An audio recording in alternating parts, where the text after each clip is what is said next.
बंगाल की राजनीति में अब सबसे बड़ा गेम चेंज करेंगे पीएम मोदी। अमित शाह भी देंगे साथ और योगी का बुलडोजर भी होगा।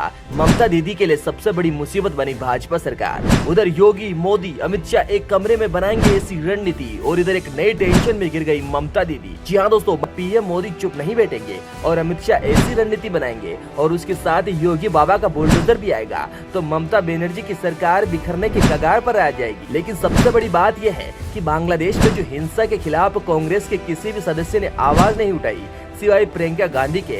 लेकिन अब सवाल जवाब करने का समय खत्म हुआ। अब पीएम मोदी, अमित शाह और योगी आदित्यनाथ का शासन चलेगा। बंगाल में ममता बनर्जी के साम्राज्य का अंत निकट है। क्या माँ, माटी, मानुष का नारा अब महाजंगल राज की कालिक में डूब चुका है। प्रधानमंत्री मोदी ने संदेश खाली से लेकर कोलकाता के दिल तक पुकार भरी है। अब समय आ गया है बंगाल को इस अत्याचारी शासन से आजाद कराने का। लेकिन ये सिर्फ मोदी की जंग नहीं है। अमित शाह की चाणक्य नीति, योगी का बुलडोजर मॉडल और कांग्रेस की वोट बैंक वाली चुप्पी ने बंगाल की राजनीति में वो बारूद भर दिया है जो किसी भी वक्त फट सकता है। जी हाँ दोस्तों, पीएम मोदी ने सीधा हमला बोलते हुए कहा कि टीएमसी ने बंगाल की संस्कृति को लहूलुहाल कर दिया है। जहाँ कभी रविंद्र संगीत गूंजता था वहाँ अब बमों के धमाके और चीखें सुनाई देती है। मोदी का इशारा साफ था, ममता दीदी का खेला अब खत्म होने वाला है।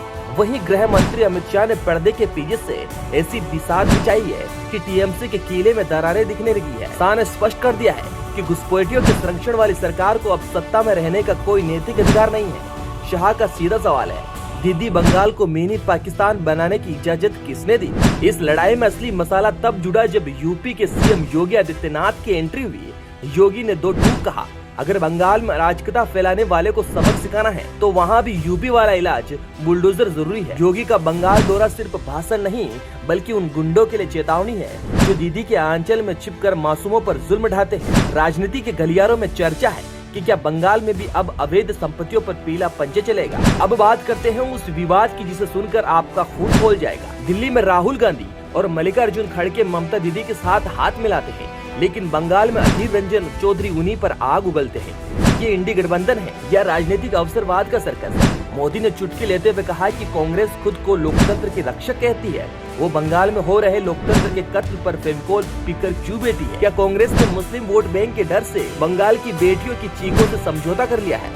संदेश खाली की आग हो या कोयला घोटाला, टीएमसी की जड़ें अब हिल रही है। एक तरफ मोदी शाह योगी की त्रिमुति है तो दूसरी तरफ अपने अस्तित्व की लड़ाई लड़ती ममता बनर्जी। क्या बंगाल वाकई इस बार आजादी का रास्ता चुनेगा या फिर राजनीति के इस खूनी खेल में जनता फिर पिसेगी? आपको क्या लगता है, क्या बंगाल में राष्ट्रपति शासन की जरूरत है? क्या योगी का बुलडोजर मॉडल बंगाल में लागू होना चाहिए? अपनी राय कमेंट बॉक्स में लिखें और इस वीडियो को इतना शेयर करें कि सत्ता के गलियारों तक गूंज उठे। Bureau report, MRZ news.